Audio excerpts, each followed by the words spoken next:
Un 737 se dirige vers la Nouvelle-Orléans et la descente est loin d'être paisible. Les turbulences étaient plutôt fortes. Un orage violent surprend l'équipage. L'énergie dégagée est aussi puissante que celle d'une bombe atomique. Tous les voyants se sont éteints et les alarmes se sont déclenchées.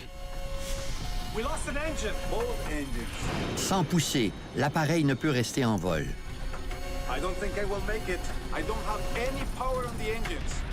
Terrifiés, les 38 passagers savent qu'ils risquent de s'écraser d'une minute à l'autre.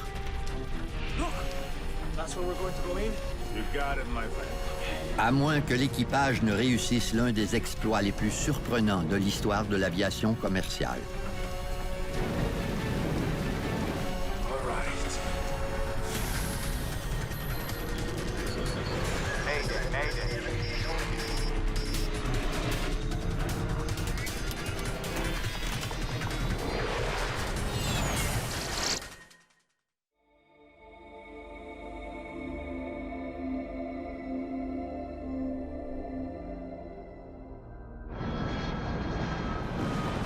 À 9000 mètres au-dessus du golfe du Mexique, un tout nouveau Boeing 737 traverse un orage accompagné de grêle.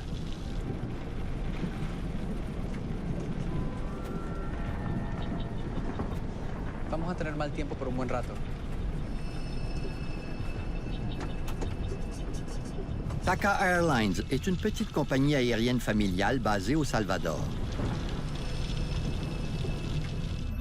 Le vol 110 à destination de la Nouvelle-Orléans a quitté la ville de Belize City il y a moins de 2 heures. Parmi les 38 passagers, personne n'est plus impatient de rentrer aux États-Unis que Lee Burmeister. J'étais au Costa Rica depuis un mois. Quand j'ai fait une crise d'appendicite, on m'a opéré dans un petit village. Et j'ai eu très peur. Je dois avouer que j'avais vraiment hâte de rentrer chez moi. Les conditions atmosphériques se sont nettement dégradées depuis le décollage. Quand on a quitté Belize City, le soleil brillait. Et tout allait très bien. Ça a été soudain. Le ciel était dégagé, mais il est devenu complètement noir, en plein après-midi. L'avion survole le golfe du Mexique au mois de mai. Durant cette période de l'année, les conditions météorologiques sont souvent imprévisibles. De violentes tempêtes peuvent se former en quelques minutes. Les orages entraînent différents phénomènes atmosphériques, dont des fortes pluies, de la grêle, la foudre, des micro-rafales, des cisaillements de vent et du givrage fort. L'énergie dégagée est aussi puissante que celle d'une bombe atomique. C'est une quantité astronomique d'énergie. L'équipage dispose d'un radar de bord pour détecter les violentes tempêtes et les contourner, mais la technologie a ses limites. Le radar météorologique de bord utilise la bande X, mais la longueur de ces ondes est limitée, tout comme sa puissance. Ces radars ne captent pas certains éléments tels que la grêle. Même s'il y a des précipitations de grêle dans la tempête, le radar météorologique peut montrer une zone verte ou jaune au lieu d'une zone rouge d'orage violent. C'est pour cette raison que les pilotes tentent toujours de s'éloigner le plus possible des orages. Le commandant de bord, Carlos Dardano, âgé de 29 ans, est né pour voler. Il fait partie de la 3e génération d'une famille de pilotes. Tout petit, je rêvais de devenir pilote et de voler partout dans le monde. Mais le commandant Dardano a dû surmonter plusieurs obstacles pour réaliser son rêve. 6 ans plus tôt, en 1982, il était pilote pour une petite compagnie aérienne. Je pilotais un avion taxi à travers le pays. Le Salvador est en pleine guerre civile et Carlos Dardano en est une victime. J'étais sur la piste gazonnée d'un petit aéroport quand les guérilleros m'ont tiré une balle en plein visage. Blessé grièvement, il arrive tout de même à mener ses passagers en lieu sûr. J'ai décollé, puis j'ai gardé une basse altitude. On a volé pendant 20 minutes avant d'atteindre l'aéroport principal. Le coup de feu lui a fait perdre son œil gauche. La balle a pénétré ici, puis elle a traversé comme ça. Dardano n'abandonne pas son rêve pour autant. Malgré sa vision affaiblie, il obtient son permis de pilote de l'aviation commerciale. TACA 110 runway 28, final approach course, continue inbound. Descend at pilot's discretion, maintain 4,000. Thank you, sir. TACA 110, 4,000. Le copilote Dionisio Lopez a plus de 12 000 heures de vol à son actif. Il a déjà travaillé avec le commandant Dardano à de nombreuses reprises. Le commandant Arturo Solle est un instructeur de vol pour TACA Airlines. Il est à bord afin d'évaluer la performance de ce nouvel avion. Le Boeing 737 de la série 300 a été livré à TACA Airlines à peine 2 semaines plus tôt.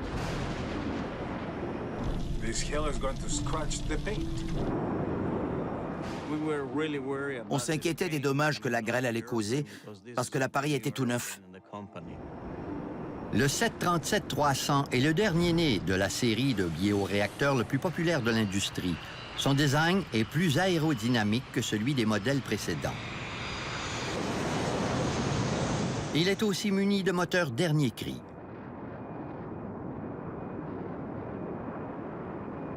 Quand on vient de recevoir un nouvel avion de ligne qui vaut plusieurs millions de dollars, il est normal qu'on s'inquiète de l'état de la peinture. Tout est nouveau, alors les pilotes et la compagnie aérienne prennent sa condition à cœur. Pour une petite entreprise comme TACA, c'était très important. À 50 km de l'aéroport de la Nouvelle-Orléans, l'avion amorce sa descente.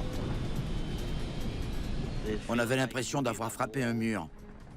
Il y avait de fortes turbulences et beaucoup de bruit dans le poste de pilotage, parce qu'on entendait les grêlons rebondir sur l'avion. Por favor, permanezca sentado con el cinturón de seguridad puesto. C'était terrible, parce qu'il y avait sans cesse des éclairs et l'avion se faisait malmener. Les turbulences étaient fortes.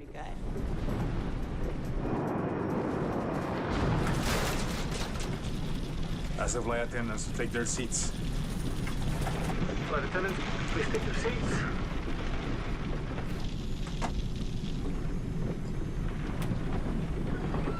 Soudainement, à moins de 5000 mètres d'altitude, les choses prennent une tournure encore plus inquiétante. Je n'avais jamais vécu ça. L'éclairage ne s'était jamais éteint durant des turbulences. C'était très étrange. Tous les voyants se sont éteints, les alarmes se sont déclenchées et tous les instruments ont cessé de fonctionner. J'ai essayé de reprendre le contrôle de l'avion en agrippant la manette de poussée, mais ça ne marchait pas.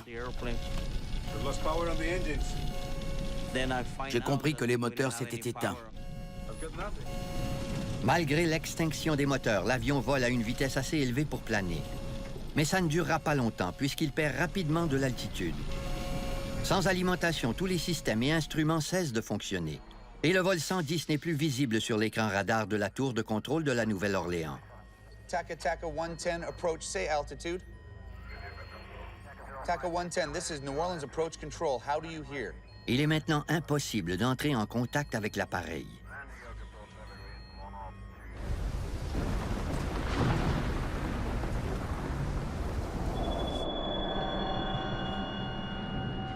C'était très silencieux.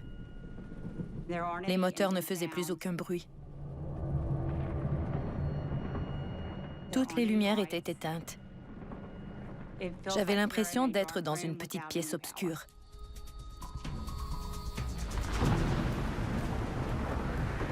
En moins d'une minute, le 737 perd près de 300 mètres d'altitude et sa chute se poursuit.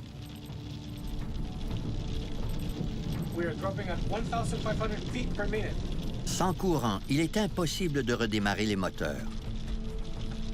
On avait très peu de temps pour trouver un endroit pour atterrir et pour décider quel genre de manœuvre on devait effectuer.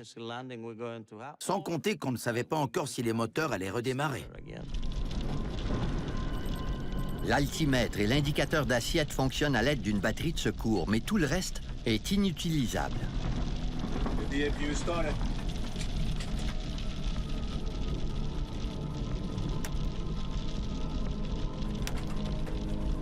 L'APU, ou groupe auxiliaire de bord, est une génératrice de secours qui alimente les instruments essentiels à la navigation.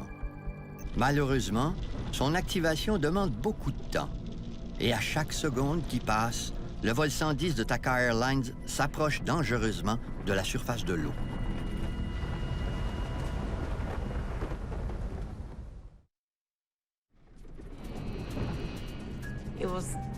C'était presque le silence total, mais on entendait la grêle sur l'avion.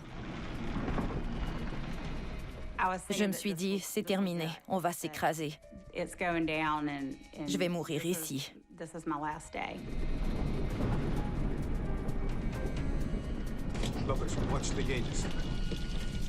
Sans les moteurs, le nouvel avion dernier cri n'est plus qu'un planeur de 43 tonnes. On espérait que l'APU allait démarrer rapidement. On essayait de rétablir le courant alors qu'on planait au beau milieu d'une tempête.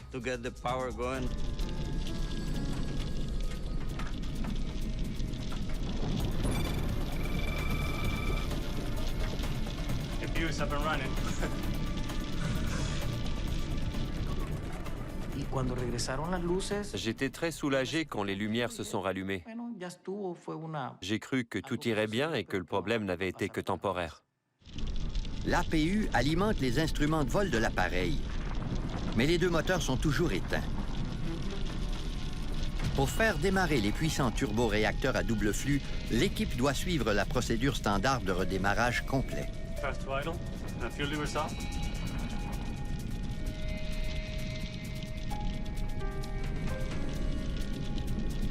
L'APU peut redémarrer les moteurs, mais le processus est long. Ça ne prend que 30 secondes, mais ça semble être une éternité.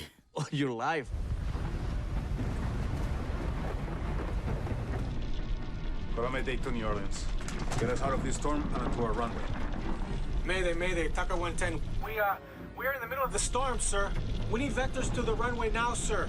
We lost an engine. Both engines. Both engines, sir. Both engines.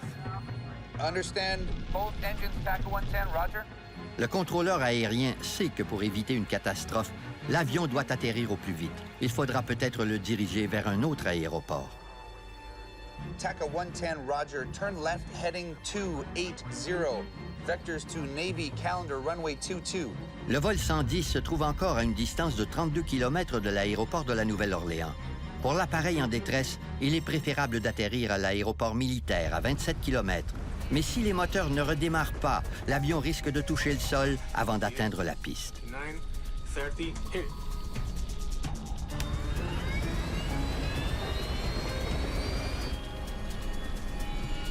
À seulement 1500 mètres du sol, le moteur gauche redémarre. Speed.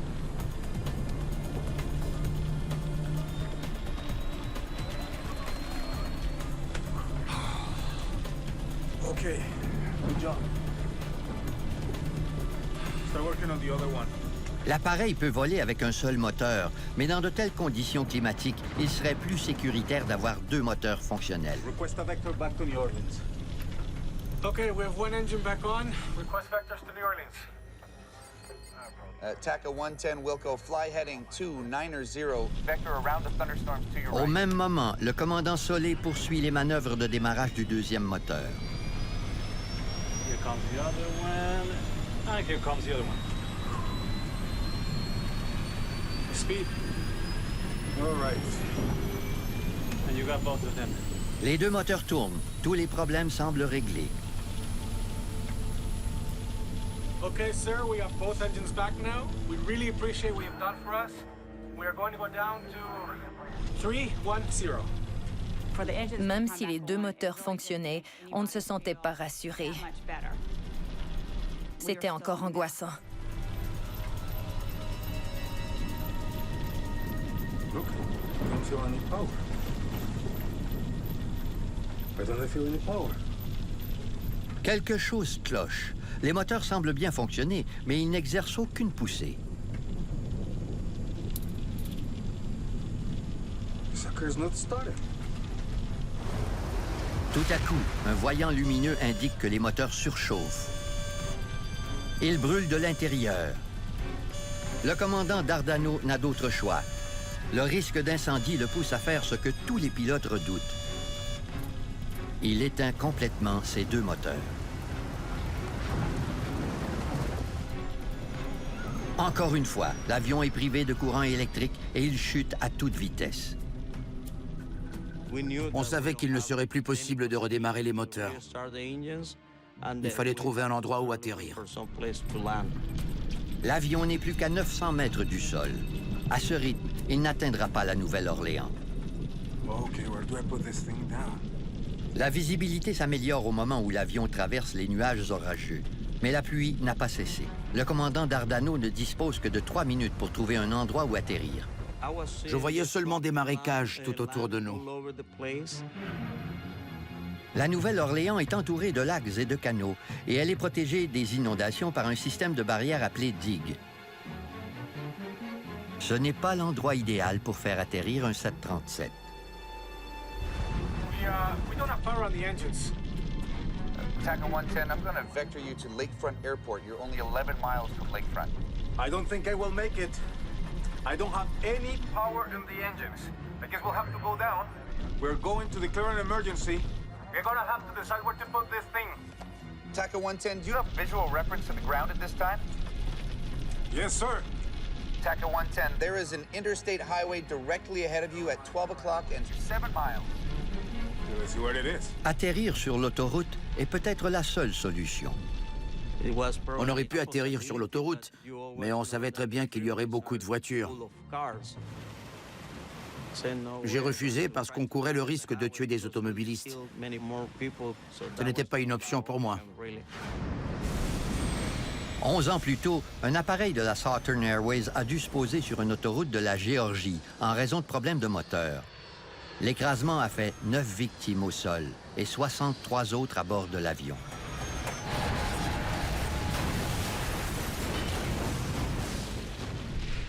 I don't think we're going to be able to make it there.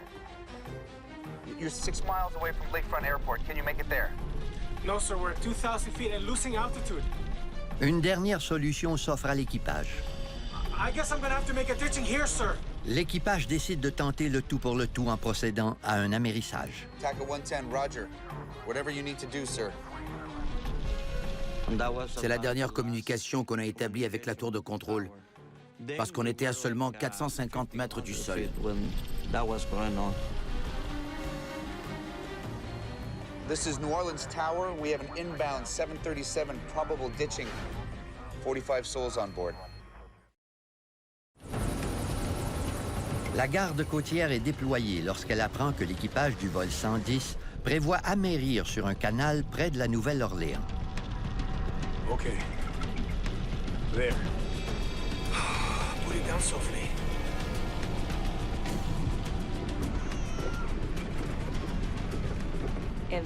Tous les passagers de l'avion se disaient qu'ils n'en sortiraient pas vivants.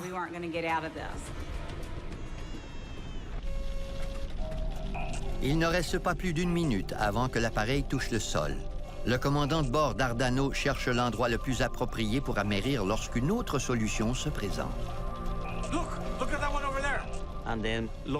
Lopez a remarqué qu'il y avait une digue parallèle au canal dans lequel on allait amérir. Should we put it down on the grass? Yes, boss. La digue est plus courte et plus étroite qu'une piste d'atterrissage, mais elle semble plus sécuritaire que le canal. That's where we're going to go in. You got it, my friend. Ils doivent agir très rapidement. Prepare the cabin. Je ne peux pas dire que j'étais effrayé. Je n'ai pas eu le temps d'avoir peur. Il fallait préparer la cabine. La cabeza entre las rodillas y agarren los tobillos. Je devais rester en position d'écrasement, mais c'était extrêmement douloureux parce que je venais de me faire opérer. J'avais de nombreux points de suture sur le ventre. Les passagers n'ont que quelques secondes pour se préparer. Les passagers devaient enlever leurs chaussures et leurs bijoux et les déposer sous le siège devant eux. On a fait tout ce qui était inscrit sur la liste de vérification en cas d'urgence.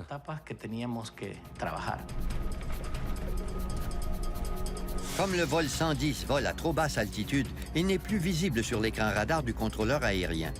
Ce dernier demande aux autres pilotes s'ils aperçoivent l'appareil. 6 to Kilo Alpha. If you could check your east just slightly to the south 3 to 4 miles, we lost an aircraft down there, 737. If you could let me know what you see. Roger. Kilo Alpha to 6. I'll see what I can do.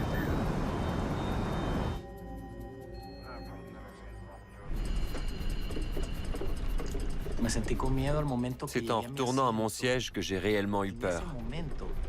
J'étais terrifié. Okay, put the gear down. All right. Mais le commandant Dardano dirige toujours son avion vers le canal. La digue était à notre droite. S'il veut atterrir sur la digue, il devra effectuer un brusque changement de cap en exécutant une manœuvre risquée connue sous le nom de glissade. Il fallait effectuer un glissement pour s'aligner avec la digue et atterrir de façon sécuritaire. Cette manœuvre est habituellement réservée aux petits appareils et aux planeurs, et non au Boeing 737 de 43 tonnes. Mais le commandant n'a pas d'autre choix.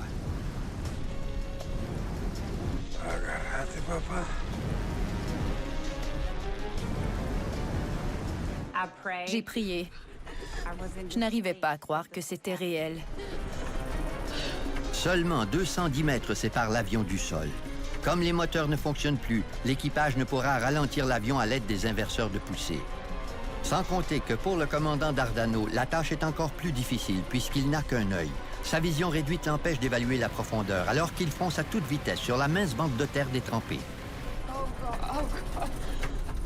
Je m'attendais vraiment à ce que l'avion explose. Mentalement, je m'étais préparée au pire. Et j'avais fait mes adieux à ma famille. Un haut mur de ciment précède la digue qui est bordée d'un remblai abrupt à sa gauche. L'espace ne sera peut-être pas suffisant pour permettre à l'avion d'atterrir. I see it. Come on.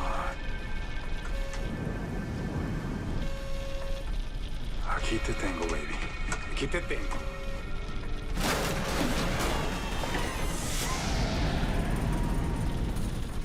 On a touché le sol une roue à la fois.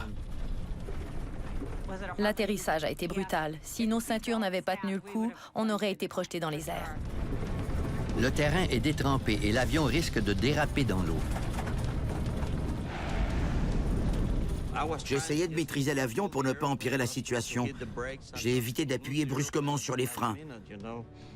Les déporteurs étaient sortis et on se disait « On a réussi, on a réussi ».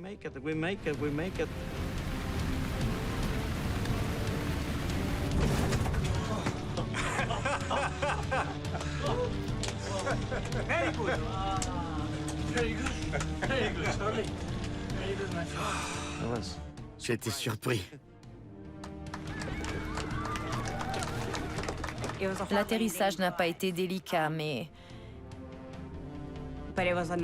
il était réussi. C'était merveilleux d'être en vie.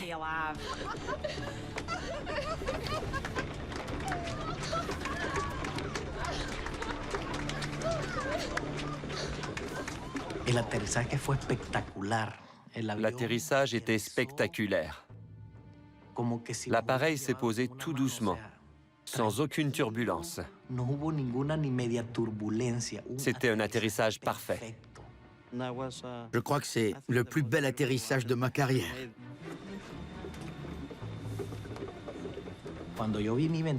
J'ai regardé à l'extérieur et il n'y avait pas de flamme. J'ai décidé d'ouvrir la porte et de déployer la glissière d'évacuation.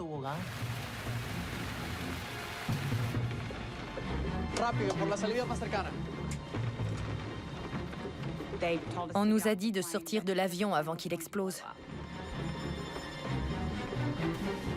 Le contrôleur aérien de la tour de la Nouvelle-Orléans n'a aucune idée du sort qu'a connu le vol 110. Heureusement, l'équipage d'un autre appareil lui transmet la bonne nouvelle.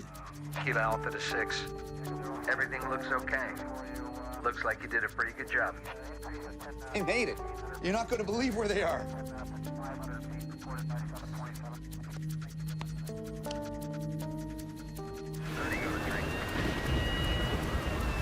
Pour la première fois de l'histoire, un Boeing 737 sans aucun moteur fonctionnel a réussi à se poser à l'extérieur d'un aéroport.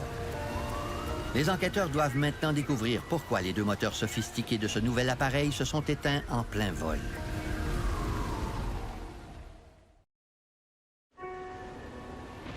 L'équipage du vol 110 de TACA Airlines a réussi ce que les pilotes appellent un atterrissage sans moteur.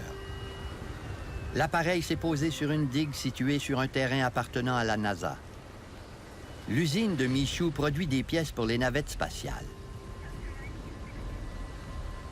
L'évacuation s'est faite rapidement. On est tous sortis sans perdre de temps et on s'est laissé tomber sur la glissière. Des infirmières qui étaient à bord de l'avion sont venues me rejoindre sur la digue. Elles ont vérifié l'état de mes points de suture.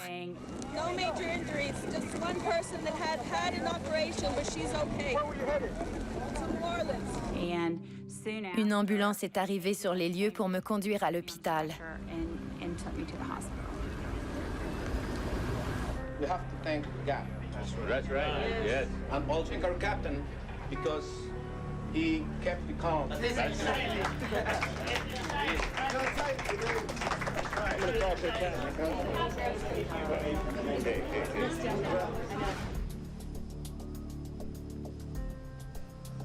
Now that's not something you see every day.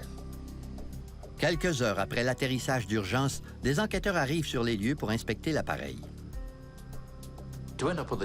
C'est extraordinaire de voir un avion de ligne atterrir sur une digue sans subir aucun dommage. C'est une scène presque incroyable.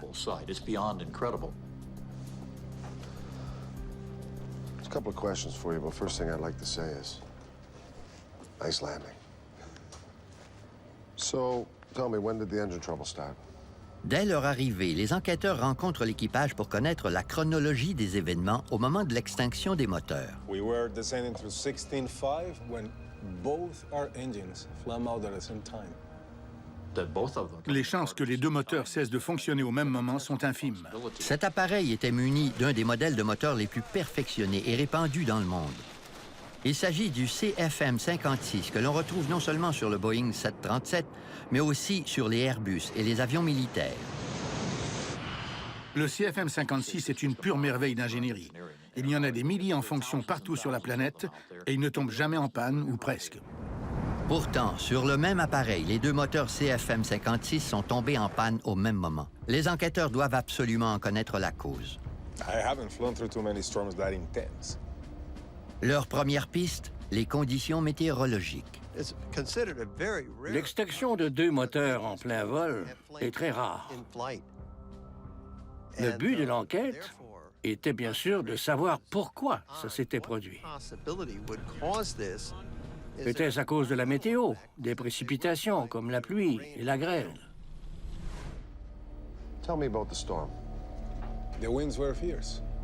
There was so much rain and hail, we could barely see out the window. Le fuselage bosselé révèle que l'appareil a été touché par des grêlons de plus de 2 cm de diamètre. Si la grêle était assez violente pour abîmer le revêtement extérieur, les enquêteurs se demandent si elle n'aurait pas endommagé les moteurs.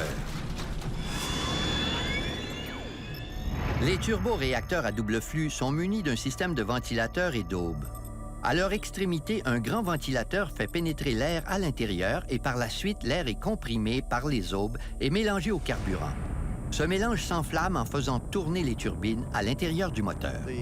On doit d'abord retrouver les pièces principales et inspecter les deux extrémités des moteurs pour vérifier s'il y a des dommages. Quelque chose peut avoir pénétré à l'intérieur ou encore une pièce peut s'être brisée dans le moteur. Pour examiner l'intérieur des turboréacteurs, ils se servent d'un endoscope. On place une petite caméra au bout d'un instrument flexible qui nous permet d'examiner la partie chaude du moteur. No hail damage to the compressor that I can see. Keep going deeper. Let's see what's at the center. Les turbines profondément enfouies dans le moteur sont calcinées. Look at this. Turbines are almost completely melted.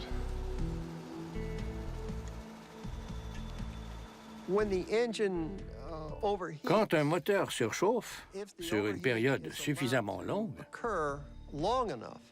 les aubes de turbine finissent par fondre.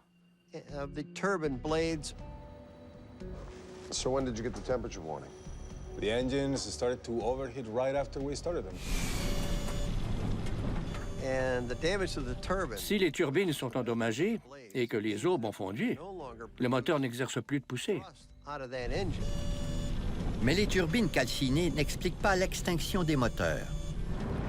Pour une raison encore inconnue, les deux moteurs du vol 110 se sont éteints. Ils ont redémarré et ensuite, ils ont brûlé.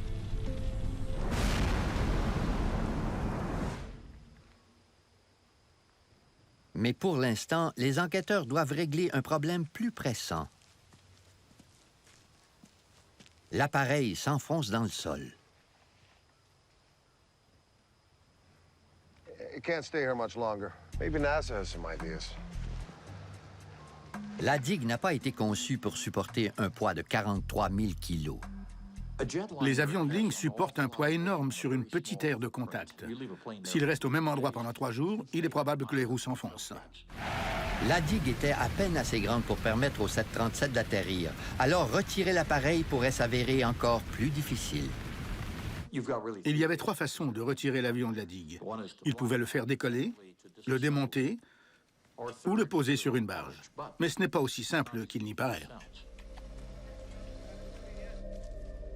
Démonter l'appareil risque de l'endommager davantage. Leur décision est prise. Tenter de faire décoller l'appareil. Avant de faire voler l'avion, ils devaient s'assurer que les 2 moteurs étaient assez fiables pour se rendre à destination. Ils ont dû remplacer le moteur droit parce qu'il était beaucoup trop endommagé. Il était irrécupérable. Le gauche avait seulement besoin d'être révisé. Après le remplacement du moteur droit, des pilotes d'essai font décoller l'avion à destination de l'aéroport de la Nouvelle-Orléans, à 24 km de la digue. It's a good, safe operation that we're doing here today. We can accelerate up to virtually to takeoff speed, and then if we decided to stop, why we could stop the airplane.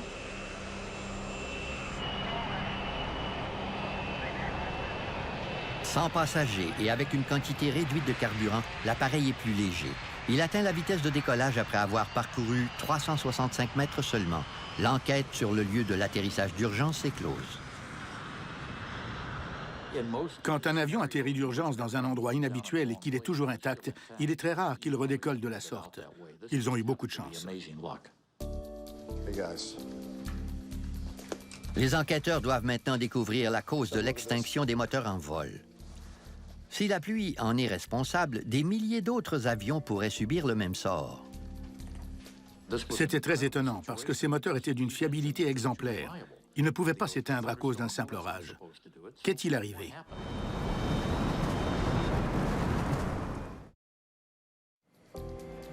Les moteurs CFM56 sont conçus pour résister aux fortes pluies. La plupart des gouttes de pluie ne pénètrent pas à l'intérieur du moteur.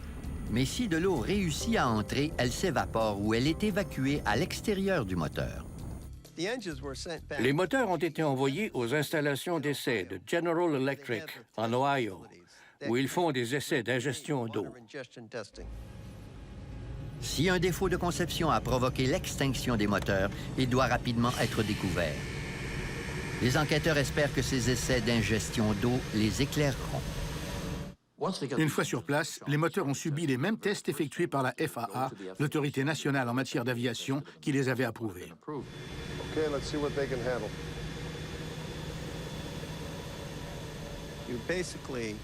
Durant les essais, des buses pulvérisent de l'eau dans l'entrée des moteurs. Les proportions d'eau et d'air sont calculées très précisément pour reproduire les conditions de vol. Après tous ces examens rigoureux, les moteurs fonctionnent toujours.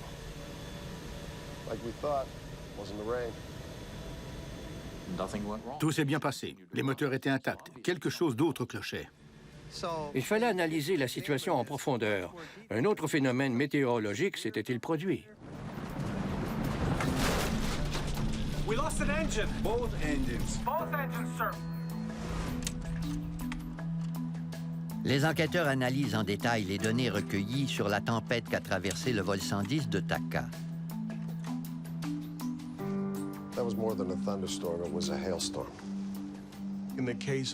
Dans le cas du vol 110, il y avait un système frontal au nord, des vents très puissants et un cisaillement vertical qui ont provoqué la chute de grêle.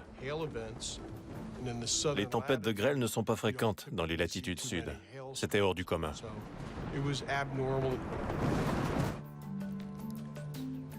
Les enquêteurs savent que les moteurs résistent à l'ingestion d'eau, mais ils ignorent les conséquences de l'ingestion de grêle. They never thought about hail getting into the core. La grêle se forme dans les orages. Au début, c'est une goutte de pluie qui atteint le point de congélation et qui se transforme en glace. Comme elle est plus lourde, elle redescend sous le point de congélation. Une nouvelle couche d'eau l'enveloppe et elle remonte dans le courant ascendant. La goutte gèle de nouveau. En fait, les grêlons sont des particules entourées de plusieurs couches de glace. Les enquêteurs apprennent que les moteurs du 737 sont conçus pour résister aux grêlons d'une certaine dimension. Les normes de la FAA s'appliquent à des grêlons d'un diamètre de 2,5 à 5 cm. Mais certains grêlons qui ont atteint le fuselage du vol 110 étaient plus petits. Ils ont pu traverser le ventilateur et les aubes du compresseur pour s'accumuler à l'autre extrémité du moteur et y fondre. Les grêlons ne sont pas censés nuire au fonctionnement du moteur. Mais si c'est le cas, qu'est-ce qui s'est passé? Les enquêteurs calculent quelle quantité de grêle a pu pénétrer dans le noyau central du moteur, de même que la quantité d'eau que la fonte de la glace a pu produire. That's substantially more water. La théorie selon laquelle l'excès d'eau aurait pu nuire au bon fonctionnement des moteurs est mise à l'épreuve. Okay, let's try more water and see what happens. Les experts procèdent à de nouveaux essais d'ingestion d'eau en augmentant la quantité pulvérisée pour reproduire l'effet de la grêle. Ils se sont dit que cette quantité d'eau serait peut-être suffisante pour éteindre les moteurs. Ils ont fait les tests à grande vitesse. Et là encore, aucune défaillance.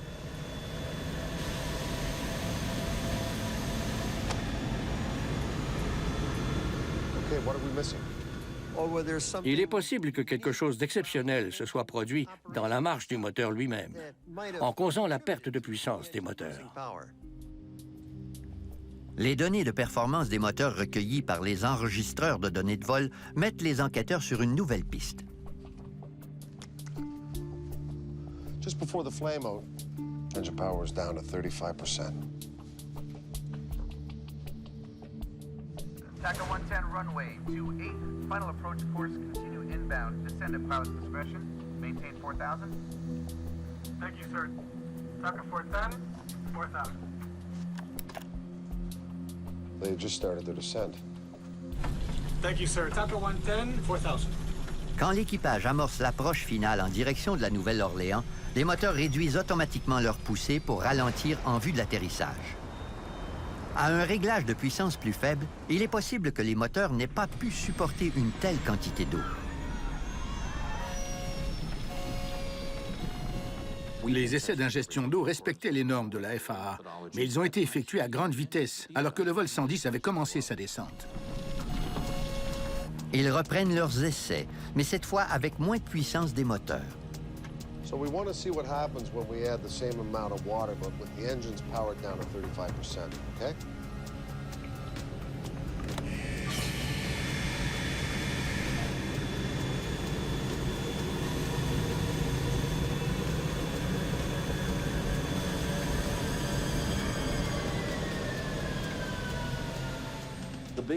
Les tests leur ont permis de comprendre que c'était grâce à leur vitesse élevée que les moteurs pouvaient résister à une telle quantité d'eau et de grêlons.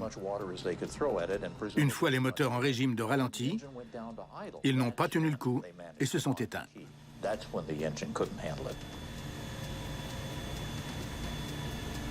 now we know what happened. Bad timing. Les résultats étaient complètement différents. On connaît maintenant la cause de l'extinction des moteurs. À une vitesse relativement basse, les grêlons qui se déplacent à une certaine vitesse peuvent réussir à se glisser entre les aubes du ventilateur et à pénétrer dans le noyau central du moteur. La grêle et l'eau se sont infiltrés dans les moteurs et ont causé leur extinction. Mais un mystère demeure. Que s'est-il passé après le redémarrage des moteurs? Qu'est-ce qui explique leur surchauffe et leur extinction?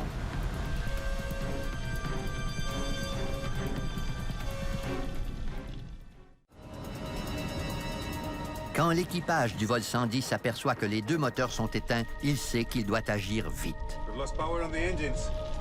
Pour qu'il redémarre, l'APU doit être enclenché. Comme les moteurs ne tournent plus, l'ingestion d'air et d'eau est interrompue, mais le succès de la manœuvre n'est pas garanti pour autant.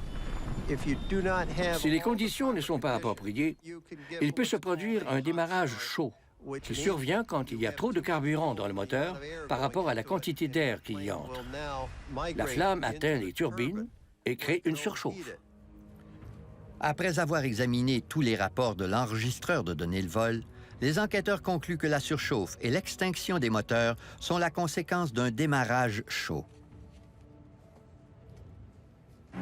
Mayday, Mayday, Tucker 110. We lost an engine. Both engines. Both engines, sir. Both engines. Il y avait trop de carburant dans les moteurs, mais le commandant Dardano n'a pas eu le temps de procéder au délestage. Il a appuyé sur l'interrupteur d'allumage.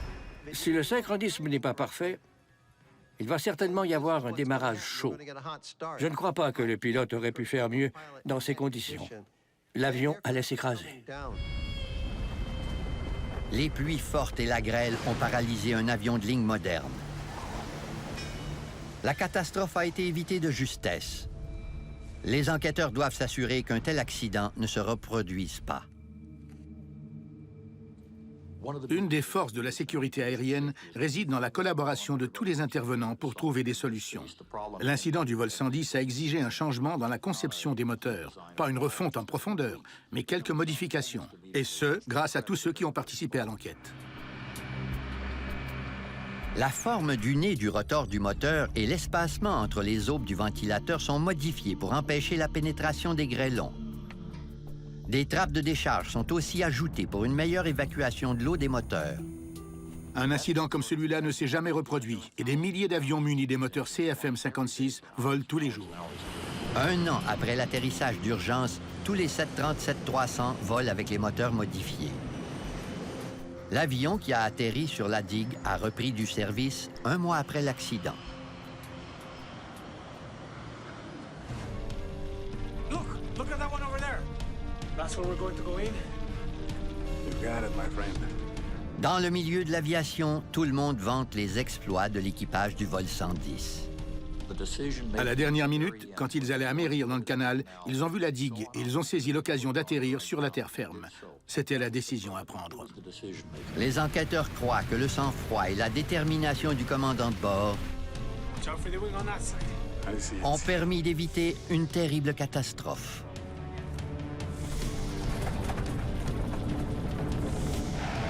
Les médias traitent Dardano en héros. Passengers that day were overjoyed.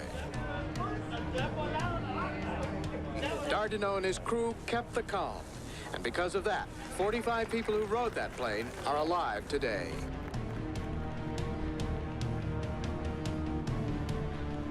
La tradition familiale des Dardano se poursuit. Le fils et la fille de Carlos ont suivi les traces de leur père. Ils sont tous les deux pilotes.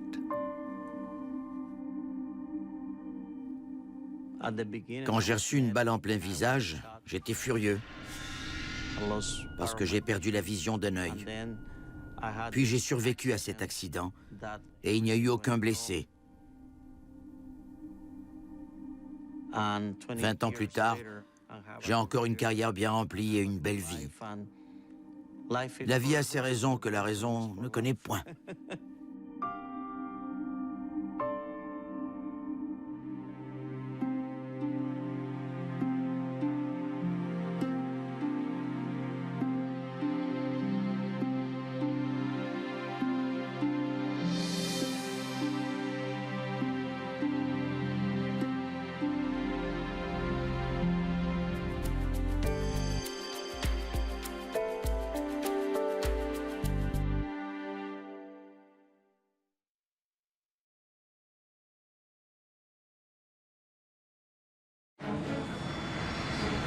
Un Boeing MD-87 s'élance dans le brouillard matinal. L'accident était inévitable. Ils étaient condamnés.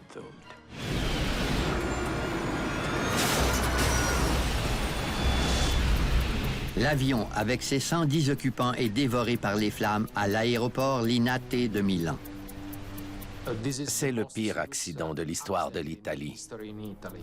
Étrangement, à l'aéroport, personne ne remarque la catastrophe. De précieuses minutes s'écoulent. C'était ahurissant. Les contrôleurs aériens ne savaient toujours pas ce qui s'était passé. C'est seulement quand un blessé demande de l'aide que les autorités prennent conscience que la situation est critique. Dans l'un des aéroports les plus achalandés d'Europe.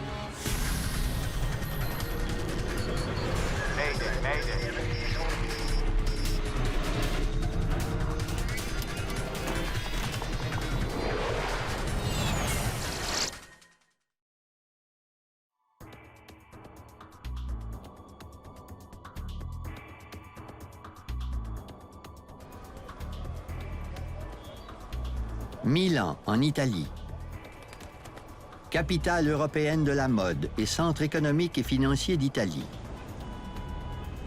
3 aéroports internationaux desservent Milan, mais un seul, Linate, est situé dans la ville.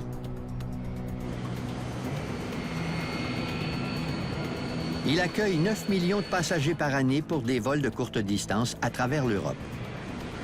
Alitalia 226 Airborne 05. Le matin du 8 octobre 2001, un épais brouillard enveloppe l'aéroport. Il y avait énormément de brouillard ce jour-là, avec une visibilité d'environ 50 ou 100 mètres. Dans la tour, les contrôleurs sont débordés. Une vingtaine d'avions s'envoleront en un peu moins d'1 heure.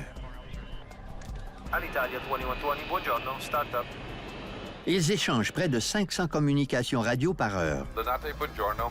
Delta, India, Echo, Victor X-ray. Requesting startup. Delta, Victor X-ray. You are cleared to start your engines. Brown, Scandinavian 686, request taxi from 13. Scandinavian 686, taxi to holding position, Cat 3. Scandinavian 686, taxi to holding position, Cat 3. Le vol 686 de Scandinavian fait partie des départs prévus de la journée. Le Boeing MD-87 doit effectuer un vol de routine à destination de Copenhague, au Danemark. Il y a 110 personnes à bord. Taxi holding point, Cat 3. Joachim Gustafsson est le commandant de bord. Il travaille chez SAS depuis plus de 10 ans. Scandinavian 686, your position, please. We still haven't reached the main taxiway, Scandinavian 686. Le copilote Anders Ilander vole pour SAS depuis 4 ans. Il compte 2000 heures d'expérience sur le MD-87. L'équipage de SAS était formé de pilotes très expérimentés.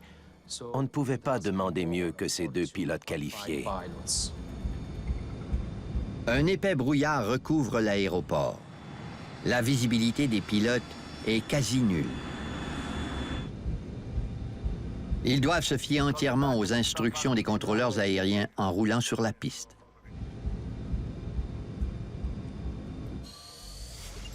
Il y a beaucoup de voies de circulation, une piste pour les avions commerciaux.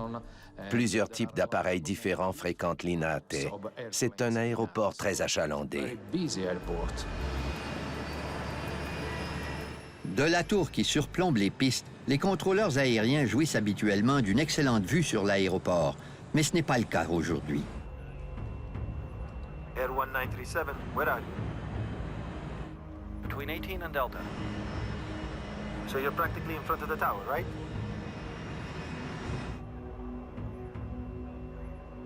Paolo Zacchetti est le contrôleur sol responsable de guider les avions jusqu'au seuil de la piste, où a lieu un décollage toutes les 2 minutes. Taxi north via Romeo 5. Call me back at the stop bar of the main runway extension.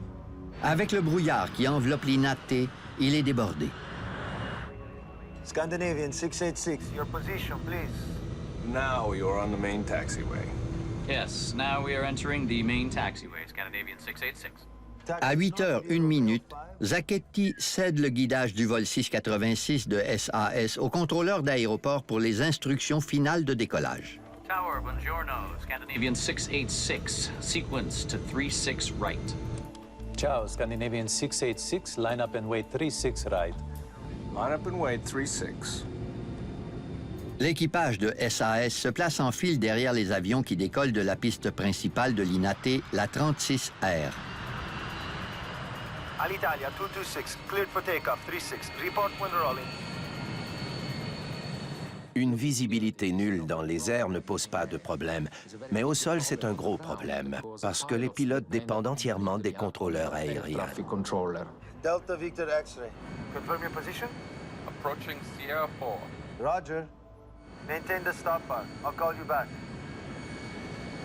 Takeoff data. 57 tons, and it is checked. Checklist complete. Scandinavian 686 Linate. The wind is calm. Report rolling. When airborne, squawk ident. Son tour venu, le vol 686 entreprend sa course au décollage sur la piste de 2400 mètres de long. And we are rolling, Scandinavian 686. Auto throttle on. Set thrust.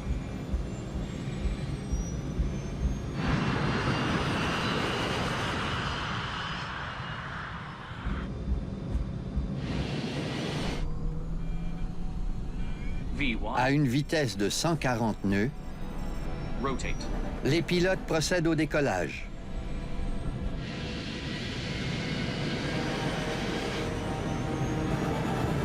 What's that? Come on, come on. Come on.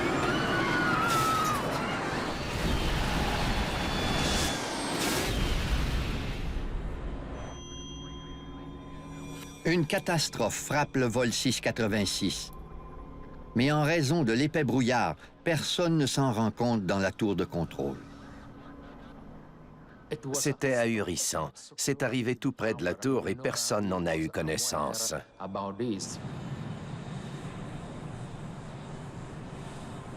Sur l'aire de trafic, des employés ont entendu une série de bruits suspects. Hello, this is Tower. We heard a number of bangs like an engine. We heard it too, but we don't know what it was. It seemed as if somebody was climbing these steps. You don't have anything abnormal?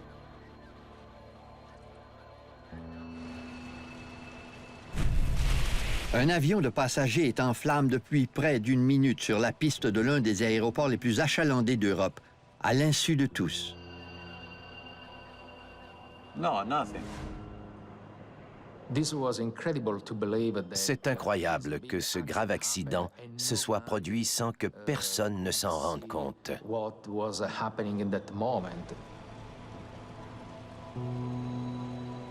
Le lieu de l'écrasement est découvert seulement quand un préposé des douanes aperçoit un bagagiste blessé sortir des décombres. Ça leur a pris du temps à comprendre qu'il s'agissait d'un désastre. Le préposé prévient les équipes de secours. Mais les contrôleurs ignorent encore tout de l'accident. Aussi incroyable que ça puisse paraître, les contrôleurs aériens de l'INATE ne savaient toujours pas ce qui s'était passé. Quand le contrôleur vérifie la position du vol de SAS sur son écran radar, il est introuvable. Le radar ne montrait pas l'avion s'envoler de l'INATE. Les contrôleurs reçoivent alors un appel radio d'un autre avion. Finalement, près de 3 minutes après l'accident, le contrôle de la circulation aérienne de l'INATE sonne l'alarme générale. Les avions sont cloués au sol et l'aéroport est fermé à tout trafic d'arrivée.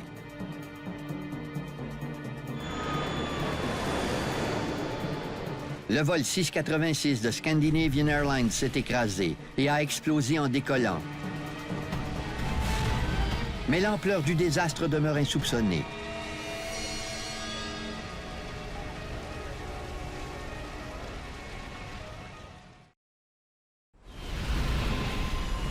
« 10 tonnes de carburant alimentent un gigantesque brasier. Un Boeing MD-87 s'est écrasé contre une bâtisse de l'aéroport.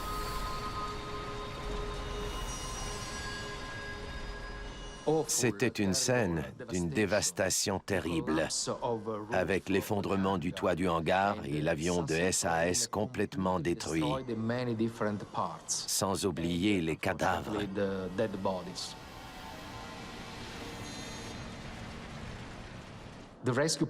Les sauveteurs avaient du mal à atteindre le hangar pour secourir les victimes, parce que l'avion leur bloquait le passage. «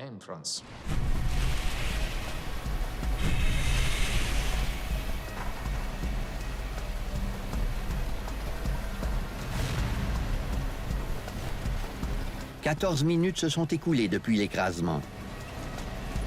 Pendant que les équipes de secours combattent l'incendie, les contrôleurs aériens de l'INAT tentent désespérément de comprendre ce qui se passe. There are 2 aircraft unaccounted for. Paolo Zacchetti découvre qu'un Cessna Citation n'est pas rentré à son poste de stationnement quand l'interdiction de vol a été ordonnée. Toute l'attention était tournée vers l'avion de SAS. Personne n'a réalisé qu'il y avait un autre avion. A private aircraft is missing, a Cessna 525. Le personnel de piste se lance à la recherche de l'avion disparu. Finalement, 26 minutes après l'écrasement, ils trouvent le Cessna en flammes au milieu de la piste 36R. Tout porte à croire qu'il y a eu une collision. C'est difficile de croire qu'il leur a fallu une demi-heure avant de se rendre compte que le Cessna brûlait sur la piste principale. There is another aircraft in the accident near Romeo 6. Les contrôleurs aériens sont mystifiés. Comment ces deux avions ont-ils pu se retrouver sur la même piste en même temps? What's that?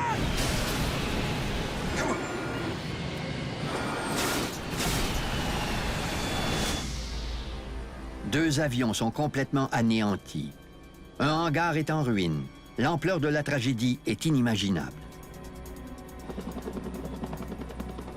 On constate rapidement qu'il n'y a aucun survivant à bord des deux avions.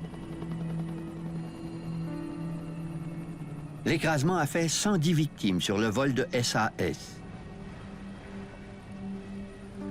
Et 4 à bord du Cessna. À l'intérieur du hangar, 4 autres personnes ont péri. Le bilan s'élève à 118 victimes.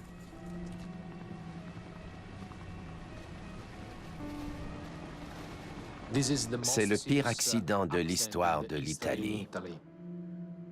Immagine prima ancora non sfogata. Si è sentito 3 scoppi, pum, pum, pum, e poi si è visto una fiammata. My God. Mario Pica est enquêteur en chef à l'Agence nationale italienne de sécurité aérienne, l'ANSV. Mais il ne dirige pas les opérations sur le lieu de l'écrasement. J'ai dû patienter quelques heures avant d'avoir accès au site. Contrairement à la plupart des pays, l'Italie traite d'abord les accidents d'avion comme des affaires criminelles. Les policiers ont la priorité sur les lieux. En Italie, après un écrasement d'avion, une enquête criminelle est immédiatement ouverte, à laquelle les policiers participent. Mario Pica n'a pas les mêmes préoccupations.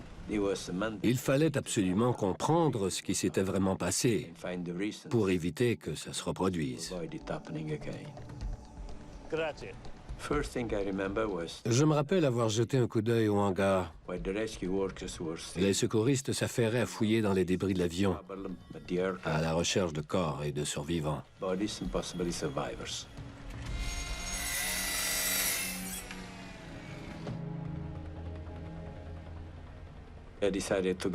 J'ai décidé d'aller examiner le Cessna qui était encore sur la piste. J'ai esquissé le premier croquis de la position des différentes pièces de l'épave pour reconstituer les circonstances de l'impact. Les pièces du Cessna et du MD-87 étaient entremêlées. Comme enquêteur et pilote, Mario Pica sait que les renseignements les plus précieux pour une enquête sur un accident d'avion proviennent des boîtes noires. Mais le Cessna n'a ni enregistreur de conversation dans le poste de pilotage, ni enregistreur de données de vol. L'absence de boîte noire était très frustrante. Ce sont elles qui nous permettent de savoir exactement ce qui s'est passé.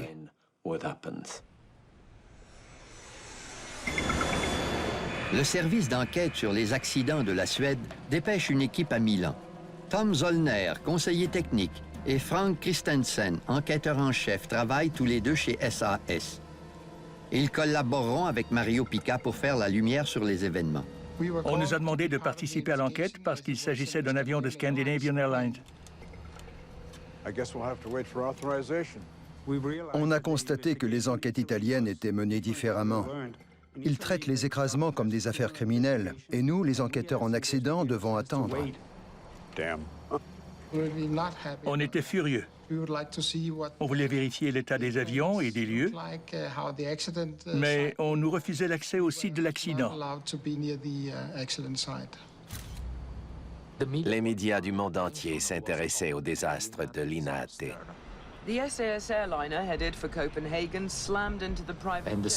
Qu'est-ce qui s'était passé à Linate?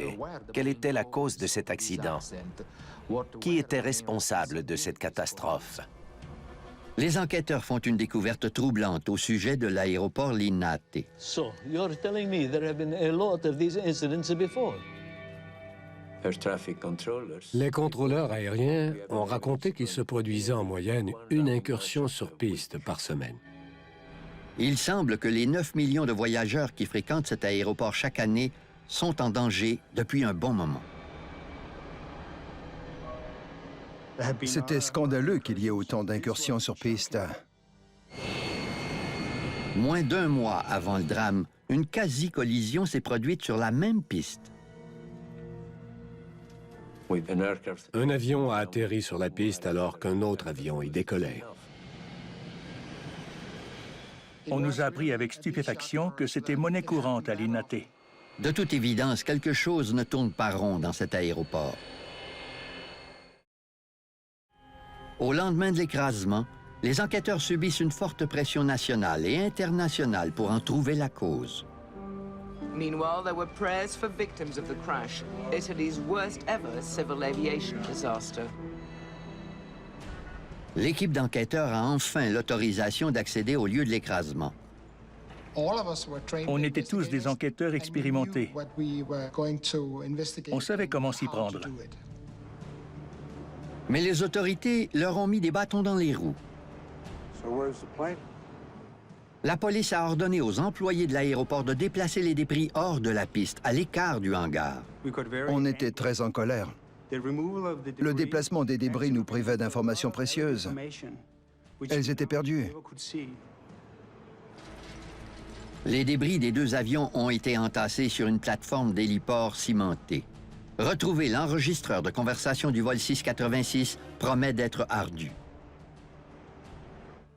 L'enregistreur de conversation dans le poste de pilotage était introuvable.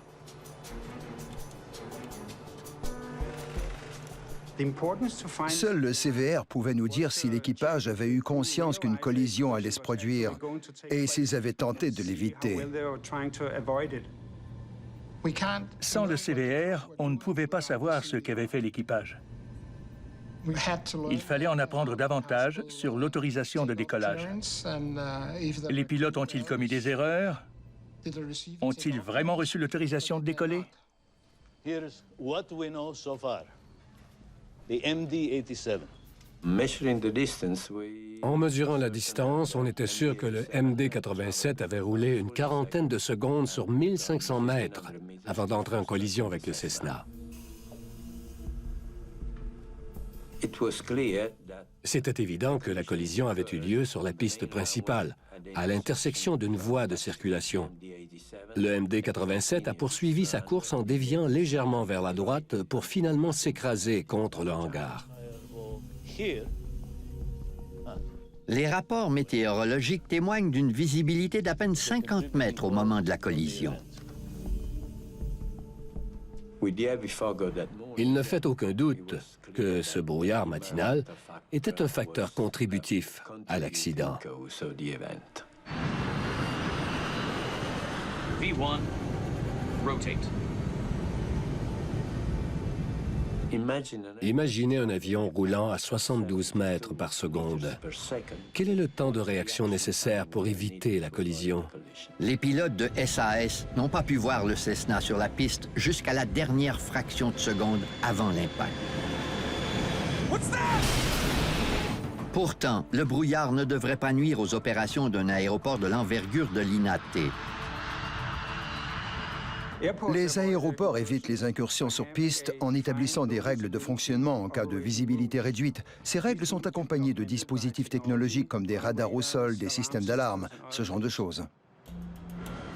Les pistes et les voies de circulation de l'aéroport sont entrecoupées d'une série de postes de contrôle qu'on appelle barres d'arrêt. Les avions doivent toujours attendre l'autorisation avant de les franchir, à l'instar des voitures qui attendent le feu vert. Ce système est conçu pour prévenir les collisions. Les avions réussissent à s'éviter dans l'obscurité. Pourquoi pas dans le brouillard?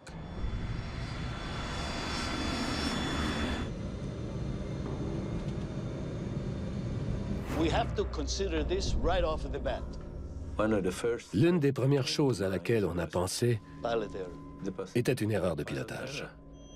L'un des avions ne se trouvait pas là où il aurait dû être. Les enquêteurs doivent découvrir duquel il s'agit. La pire catastrophe aérienne de l'histoire s'est produite dans des conditions étrangement semblables. En 1977, sur l'île de Tenerife, «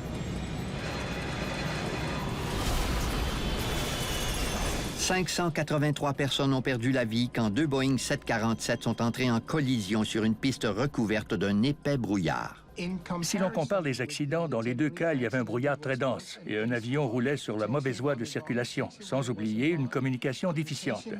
Le commandant de KLM croyait avoir reçu son autorisation de décoller, mais ce n'était pas le cas. Les enquêteurs se demandent si l'histoire se répète avec le désastre de l'INAT. Ils apprennent que le tout nouveau Cessna Citation est arrivé à Milan derrière un vol en provenance d'Allemagne. L'équipage allemand emmène maintenant deux passagers à Paris. Comme le Cessna n'était pas doté d'un enregistreur de conversation dans le poste de pilotage et que le CVR du vol 686 de SAS est toujours introuvable, les enquêteurs n'ont qu'un seul enregistrement des événements, celui du contrôle de la circulation aérienne. On a écouté les faits. On s'attendait à ce que l'enregistrement de la tour de contrôle nous révèle le contenu des échanges qui avaient eu lieu ce matin-là.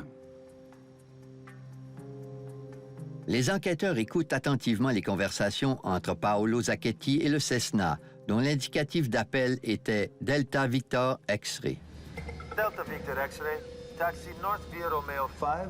Call me back at the stop bar of the main runway extension. Roger, via Romeo 5. Call you back before reaching main runway. Le Cessna a reçu l'instruction de rouler vers le nord en quittant l'aire de trafic et d'emprunter la voie de circulation Romeo 5 pour ensuite emprunter une voie de circulation parallèle à la piste 36R, ce qui aurait dû tenir le Cessna à l'écart de la piste. Les enquêteurs font alors une découverte stupéfiante. Le Cessna a roulé en direction sud en quittant l'aire de trafic et non en direction nord comme prévu. Ces pilotes seraient donc responsables de la collision fatale. Call you back before reaching main runway. L'enregistrement de la tour de contrôle est sans équivoque. Les pilotes du Cessna se sont égarés en route vers la piste. Au lieu d'emprunter la voie de circulation Romeo 5 qui lui avait été attribuée, le Cessna a roulé sur la voie Romeo 6. Cette découverte soulève une importante question.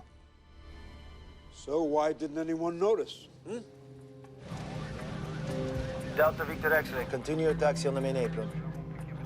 Roger. Continues the taxi on main apron, Delta Victor X-ray.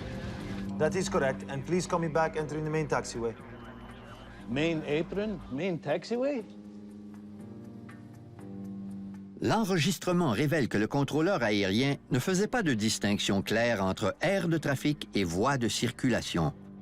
Son choix de terme a pu laisser croire au pilote du Cessna qu'il roulait dans la bonne direction. Une aire de trafic est une zone de l'aéroport réservée au stationnement, au chargement du fret et à l'avitaillement des avions, tandis que les voies de circulation relient les aires de trafic aux pistes. Le matin de l'accident, la communication entre la tour et les pilotes était déficiente. Ils employaient le mot « principal » à toutes les sauces. Piste principale, aire de trafic principale, voie principale. And please call me back entering the main taxiway. L'aéroport Linate compte de multiples aires de trafic et voies de circulation. Aucune d'entre elles ne porte l'appellation principale. La communication ne satisfaisait pas les normes acceptables. Play that again. Les enquêteurs entendent une transmission déconcertante provenant du Cessna. Approaching Sierra 4. I don't see it anywhere. It's not here. J'étais perplexe en écoutant les pilotes parler de Sierra 4. Sierra ne figure pas sur les cartes des contrôleurs. Les enquêteurs soupçonnent que l'erreur dépasse la mauvaise communication entre Zachetti et le Cessna. Approaching Sierra 4. Sierra 4. Je lui ai demandé s'il savait où se trouvait Sierra 4. Where is Sierra 4? I have no idea. C'était très simple. Il a avoué qu'il ne savait pas où se trouvait Sierra 4. Mario Pica apprend que les supérieurs de Zachetti ne lui ont jamais fait visiter les voies de circulation au cours de sa formation. Approaching Sierra 4. Delta Victor X-ray. Roger. Maintain the stop bar. I'll call you back. Il ne pouvait pas savoir où était Sierra 4. Le Cessna devait maintenant traverser la piste pour gagner l'aire de trafic. Plusieurs écriteaux prévenaient les pilotes qu'ils s'approchaient d'une piste en service.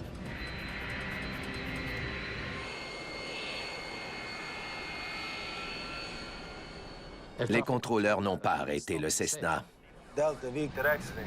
À ce moment-là, la tour a donné l'autorisation de décoller au MD-87. Scandinavian 686 Linate, cleared for takeoff. Continue your taxi on the main apron. Il aurait dû arrêter le Cessna, mais malheureusement, Roger. Continues the taxi on main apron. il croyait que le Cessna roulait sur la voie de circulation R5. Le pilote du Cessna a commis une erreur fatale. Il a traversé la piste alors que le MD-87 roulait à 260 km/h.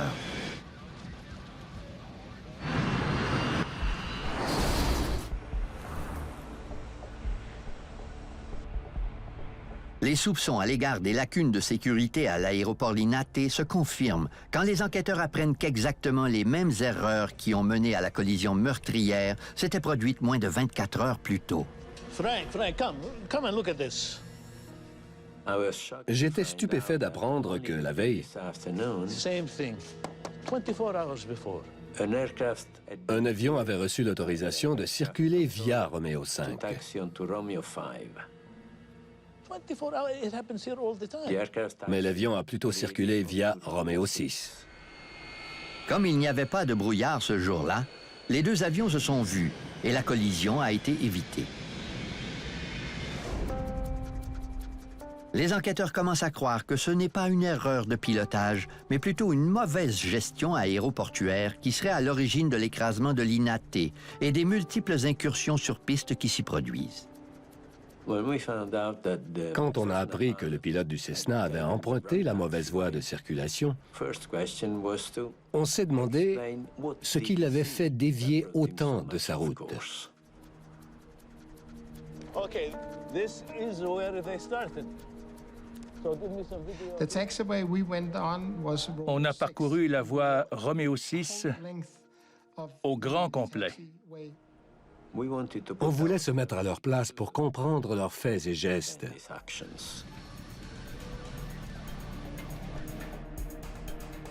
Ils cherchent des panneaux indicateurs censés guider les pilotes. Les panneaux étaient en très mauvais état, dissimulés par des herbes hautes, sans compter qu'il y en avait très peu. Les inscriptions peintes directement au sol sont également essentielles pour les pilotes.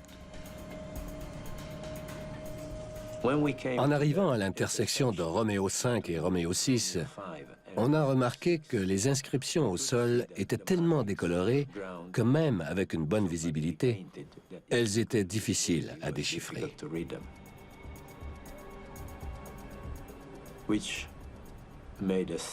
On a constaté que pour un pilote peu familier avec l'aéroport, il était difficile de distinguer Roméo 5 de Roméo 6.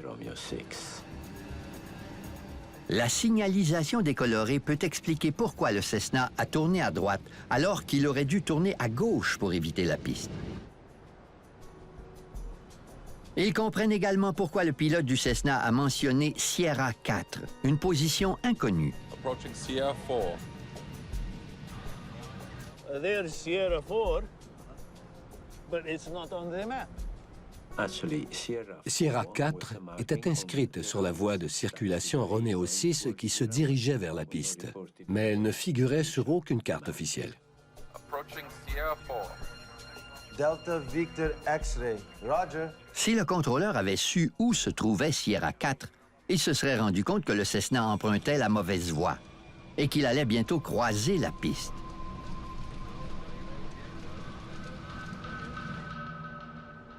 Mais la signalisation et les cartes inadéquates n'expliquent toujours pas la collision. Comme tous les aéroports modernes, l'INAT est doté d'alarmes de détecteurs de mouvement pour prévenir les incursions sur piste. Même si tous les autres systèmes avaient connu des ratés, ce signal d'alarme sonore aurait dû fonctionner. Dans les transcriptions des enregistrements de la tour de contrôle, il n'y a aucune mention d'alarme quand le Cessna a franchi les barres d'arrêt pour s'avancer sur la piste. Mario Pica décide de tester lui-même le système de détection d'intrusion sur piste. On nous avait dit que le système ne fonctionnait peut-être pas, il fallait en avoir le cœur net. Okay, commencing test of the motion sensor alarm on taxiway Romeo 6. Un soir, alors que l'aéroport était fermé, on a fait l'essai des détecteurs. Un homme se trouvait dans la tour pour vérifier si l'alarme se déclenchait. Anything? No, nothing. Again. On a fini par découvrir que ces alarmes avaient été désactivées des années auparavant pour éviter les fausses alarmes déclenchées par des animaux ou des voitures effectuant des inspections pendant la nuit. Une semaine après l'accident, les enquêteurs n'ont toujours pas retrouvé l'enregistreur de conversation dans le poste de pilotage parmi les décombres. C'était essentiel de récupérer le CVR pour confirmer qu'il n'y avait pas eu d'ennui mécanique avant l'impact. J'ai décidé de fouiller dans ce gigantesque amas de caoutchouc, de béton et de ferraille. Et on a fini par retrouver le CVR. Le CVR a été soigneusement analysé dans l'espoir de découvrir ce qui s'était dit à bord et quelles procédures avaient été amorcées. Scandinavian 686 Linate. Clear for takeoff 36. L'enregistrement prouve que l'équipage de SAS a bien reçu l'autorisation de décoller de la piste 36R. Clear for takeoff 367. L'équipage de SAS n'est pas responsable de l'accident. Il a été victime des lacunes de l'aéroport. L'enquête sur la collision de l'INAT a permis d'identifier un facteur témoignant des conditions dangereuses qui prévalent à l'aéroport de Milan. No. There is no ground radar Linate. We have not had it in years. Le vieux radar au sol de l'INATE avait été désactivé et le nouveau était encore emballé. Il était là depuis des années, mais il n'était toujours pas installé. Pourquoi? Je ne le sais pas. Le système radar terrestre d'un aéroport détecte les mouvements des avions et des véhicules en circulation. Il doit faire partie intégrante de l'équipement de sécurité de tout aéroport achalandé. Un radar au sol est un excellent outil pour connaître ce qui se passe à l'aéroport, même dans des conditions de visibilité réduite. On peut affirmer qu'en présence d'un radar de surveillance des mouvements au sol, le contrôleur aurait su qu'un avion franchissait les barres d'arrêt et il l'aurait probablement arrêté avant que la collision ne se produise. Delta Victor X-ray. Confirm your position? Le Cessna a emprunté la mauvaise route en raison d'une signalisation déficiente sur la voie de circulation.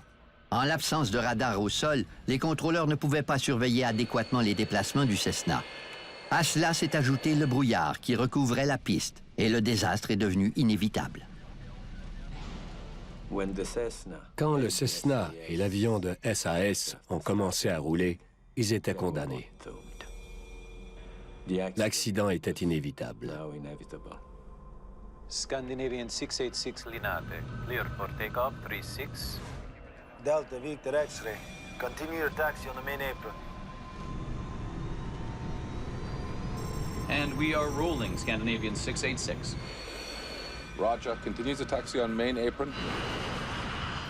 V1, rotate.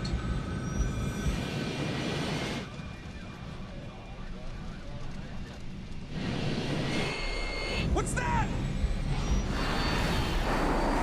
L'enregistreur de conversation dans le poste de pilotage fournit aux enquêteurs un tableau détaillé de ce qui s'est passé au moment de l'impact. Les bruits du poste de pilotage nous ont appris que différentes commandes ont été enclenchées et les sons ambiants captés par le microphone d'ambiance nous ont renseigné sur les bruits entendus lors de la collision.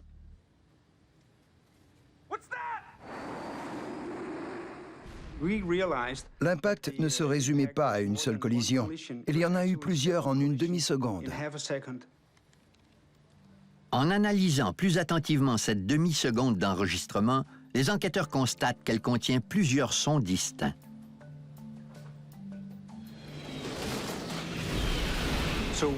On a intégré ces données à un schéma de l'avion pour montrer la propagation du son. C'est ce qui nous a permis de confirmer qu'il y avait eu plusieurs points d'impact lors de la collision. Grâce à leur analyse rigoureuse, les enquêteurs comprennent mieux comment les deux avions se sont heurtés sur la piste. Le MD-87 a d'abord percuté le stabilisateur du Cessna avec son train avant. Presque immédiatement après, le côté gauche du train principal du MD-87 a heurté la partie extérieure de l'aile droite du Cessna. Finalement, l'impact le plus violent s'est produit quand le côté droit du train principal du MD-87 a embouti la cabine du Cessna. Les enquêteurs concluent que le réacteur droit du MD-87 s'est éteint après l'impact. Il est devenu quasi impossible de manœuvrer l'avion. Et malgré cela, les pilotes ont bien failli y réussir. Après la collision, le MD-87 s'est tout de même envolé. Selon l'enregistreur de données de vol, l'avion a volé pendant près de 9 secondes. Le commandant a fait une tentative héroïque pour sauver l'avion. Il a essayé d'augmenter la puissance de son réacteur gauche. Mais il avait ingéré trop de débris.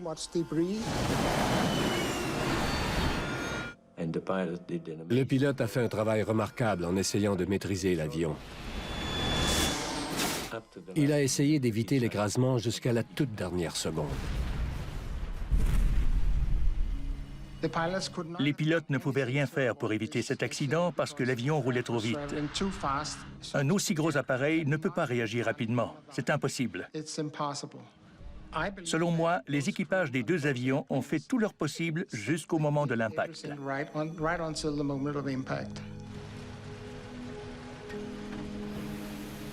Il est maintenant évident que le système de contrôle aérien déficient de l'aéroport Linate est responsable de l'écrasement. Mais plus grave encore, on commence à soupçonner que des lacunes organisationnelles ont empêché les secouristes de sauver des vies.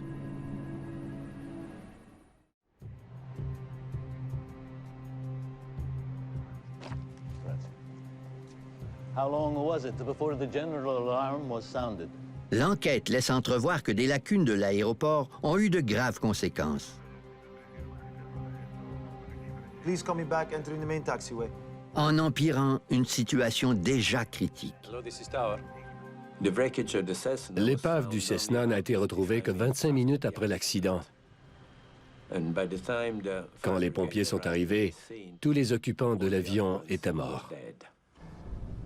Les autopsies révèlent que les 3 victimes du Cessna avaient de fortes concentrations de fumée dans les poumons.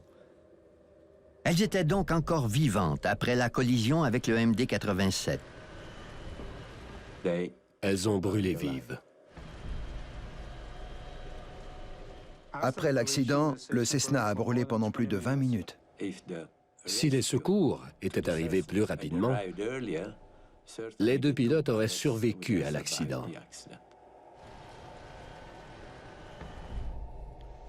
Après plus de 6 mois d'enquête fouillée, Mario Pica livre ses conclusions.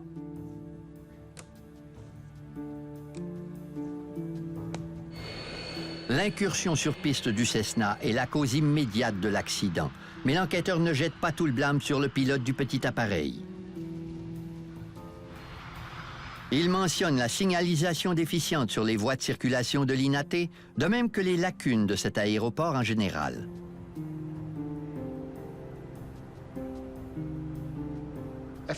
Dans un aéroport comme Linate, qui ne compte qu'une piste principale, il devrait être facile d'avoir des marques au sol et des panneaux peints convenablement. Manifestement, tout ce qui pouvait mal se passer s'est mal passé à l'aéroport. Delta Victor X-ray, taxi North via Romeo 5, call me back at the stop bar of the main runway extension. Pour certains acteurs impliqués dans le drame, les répercussions sont particulièrement difficiles. Le contrôleur sol, Paolo Zacchetti, et des plus hauts fonctionnaires de l'administration de l'aéroport Linate sont condamnés à une peine d'emprisonnement. Le jugement soulève une vive controverse. L'erreur humaine lors d'un accident aérien relève-t-elle d'un acte criminel? À mes yeux, le contrôleur sol est la 119e victime de l'accident. Io non avevo in mano alcuno strumento per potermi rendere conto di quello che stava accadendo. Delta Victor X-ray, continue your taxi on the main apron. Roger. Il a effectivement fait une erreur. Mais c'est le résultat de failles dans le système. À la suite de la tragédie, l'aéroport Linate a subi des transformations majeures destinées à en améliorer la sécurité. Ils ont d'abord installé le radar au sol et les marques et les panneaux ont été repeints. Les alarmes déclenchées par les incursions sur piste fonctionnent. Alitalia 212, hold your position. You are crossing an active runway. Repeat, hold your position. Alitalia 212. La leçon à retenir de cet accident, à mon avis, c'est que les gens ont tendance à s'habituer aux lacunes. There is no ground radar at Linate. Il ne faut jamais accepter de travailler dans de mauvaises conditions ou avec un système qui ne fonctionne pas. Au fil du temps, la situation devient de plus en plus dangereuse. Un aéroport est un lieu extrêmement complexe. Il y a différents véhicules, des avions, des fourgons à bagages, des passerelles de chargement. Une multitude d'opérations se déroulent en même temps. Le niveau de sécurité doit toujours être optimal dans un aéroport. Avec la réforme engagée après la collision sur la piste 36R, le nombre d'incursions sur piste a considérablement diminué à l'aéroport Linate, qui est désormais beaucoup plus sécuritaire.